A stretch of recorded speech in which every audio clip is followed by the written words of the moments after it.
প্রিয় ষষ্ঠ শ্রেণীর শিক্ষার্থীরা, শুভেচ্ছা নিও। আজকে আমি তোমাদের 2025 সালের বিজ্ঞান বিষয়ের নতুন বই থেকে ষষ্ঠ অধ্যায় সংবেদী অঙ্গ এর অনুশীলনী থেকে সমাধান করে দেব। প্রথমে তোমাদের বলবো, যারা আমার চ্যানেলটি সাবস্ক্রাইব করো নাই তারা আমার চ্যানেলটি সাবস্ক্রাইব করবে এবং আমার সাথে থাকবে। তাহলে চলো আমরা ক্লাস শুরু করি। ষষ্ঠ অধ্যায় সংবেদী অঙ্গের অনুশীলনী। অনুশীলনীর শুরুতেই আছে শূন্যস্থান পূরণ করো। লক্ষ্য করো এখানে 5টি শূন্যস্থান পূরণ দেওয়া আছে। তো চলো এখন আমরা এই 5টি শূন্যস্থান পূরণের সমাধান দেখে নিই। 1 নাম্বার, ড্যাশ ভিতর দিয়ে আলো প্রবেশ করে। সঠিক উত্তর হলো কর্নিয়া। 2 নাম্বার, ড্যাশ মধ্যে 3টি ক্ষুদ্র অস্থি থাকে। সঠিক উত্তর হলো মধ্যকর্ণের। 3, ড্যাশ বহিকর্ণের শেষ অংশ। সঠিক উত্তর কর্ণপট। 4, জিহ্বার স্বাদ ড্যাশ থাকে। সঠিক উত্তর কোরক। এবং সর্বশেষ 5, ঘ্রাণ কোষগুলোর বিশেষ স্নায়ুর সাথে ড্যাশ সংযোগ রক্ষা করে। সঠিক উত্তর মস্তিষ্কের।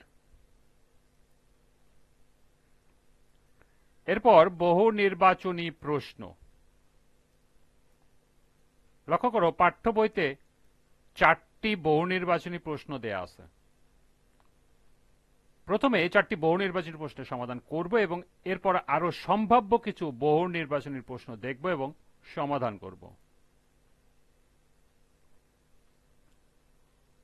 পাঠ্য বইয়ের বহু নির্বাচনী প্রশ্ন 1, আমাদের দেহের চালক কোনটি? ক হাত, খ পা, গ চোখ এবং ঘ মস্তিষ্ক। সঠিক উত্তর ঘ মস্তিষ্ক। 2, ঘাম কোথায় তৈরি হয়? ক উপচর্মে, খ অন্তত্বকে, গ ঘর্ম গ্রন্থিতে এবং ঘ লোমকূপে। সঠিক উত্তর গ ঘর্ম গ্রন্থিতে।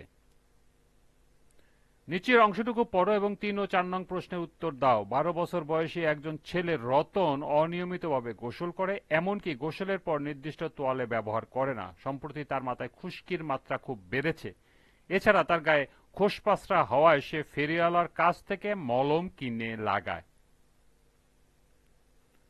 3, রতনের মাথায় কিসের সমস্যা হয়েছে? ক হলো ত্বকের, খ হলো চুল, গ হলো গ্রন্থির, ঘ হলো মস্তিষ্কের। সঠিক উত্তর ক ত্বকের। 4, খোসপাসরা যাতে না হয় সেজন্য রতনের 1, নিয়মিত গোসল করতে হবে, 2, পরিষ্কার তোয়ালে ব্যবহার করতে হবে এবং 3, যে কোনো মলম লাগাতে হবে।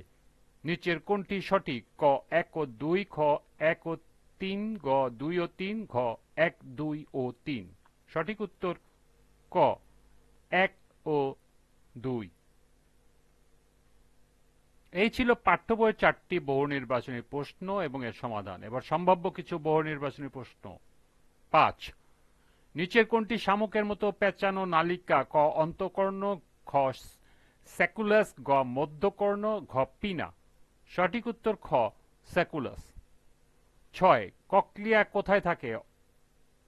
ক অন্তকর্ণে, খ বহির্কর্ণে, গ মধ্যকর্ণে, ঘ কর্ণপটহে। সঠিক উত্তর ক অন্তকর্ণে। 7, যে কোনো গন্ধের অনুভূতির মাধ্যম হিসাবে কাজ করে কোন সংবেদী অঙ্গ? ক ত্বক, খ চোখ, গ কান এবং ঘ নাক। সঠিক উত্তর ঘ নাক। 8, শব্দ কর্ণকুহরে পাঠায় কোনটি? ক কর্ণপটহ, গ স্যাকুলাস, গ পিনা এবং ঘ উপরে কোনটি নয়। সঠিক উত্তর গ পিনা। 9, পিনা যে নালীর সাথে যুক্ত থাকে তাকে কি বলা হয়? ক ইউটিকুলাস, খ স্যাকুলাস, গ কর্ণপটহ এবং ঘ কর্ণকুহর। সঠিক উত্তর ঘ কর্ণকুহর। 10, লেন্স যে পেশি দ্বারা আটকানো থাকে তার নাম কি? ক মাংসপেশি, খ অ্যাডাক্টর, গ সিলিয়ারি পেশি, ঘ অ্যাবডাক্টর পেশি। সঠিক উত্তর গ সিলিয়ারি পেশি। 11, আমাদের শরীরে অনুভূতি সৃষ্টিকারী ইন্দ্রিয় কয়টি? ক 3, খ 4, গ 5 এবং ঘ 6। সঠিক উত্তর গ 5। চোখের পাতার কাজ কি? ক নড়াচড়া করা, খ ধুলোবালি থেকে রক্ষা করা, গ প্রসারিত করা এবং ঘ আলো প্রবেশ করা। সঠিক উত্তর খ ধুলোবালি থেকে রক্ষা করা। 13, অক্ষিগোলকের সবচেয়ে ভিতরের স্তরকে কি বলে? ক লেন্স, খ রেটিনা, গ কর্নিয়া এবং ঘ অপটিক স্নায়ু। সঠিক উত্তর খ রেটিনা। 14, মানুষের চোখের লেন্স কেমন? ক দ্বিউত্তল, খ উত্তল, গ অবতল এবং ঘ সমতল। সঠিক উত্তর ক দ্বি উত্তল। 15, অন্তঃকর্ণে কয়টি প্রকোষ্ঠে বিভক্ত? ক 1, খ 2, গ 3 এবং ঘ 4। সঠিক উত্তর খ 2, অর্থাৎ 2টি প্রকোষ্ঠে বিভক্ত। 16, আলোক উদ্দীপনা মস্তিষ্কে পাঠাতে প্রয়োজন কোনটির? ক লেন্স, খ অপটিক স্নায়ু, গ নাসাপথ, ঘ পিনা। সঠিক উত্তর ঘ পিনা।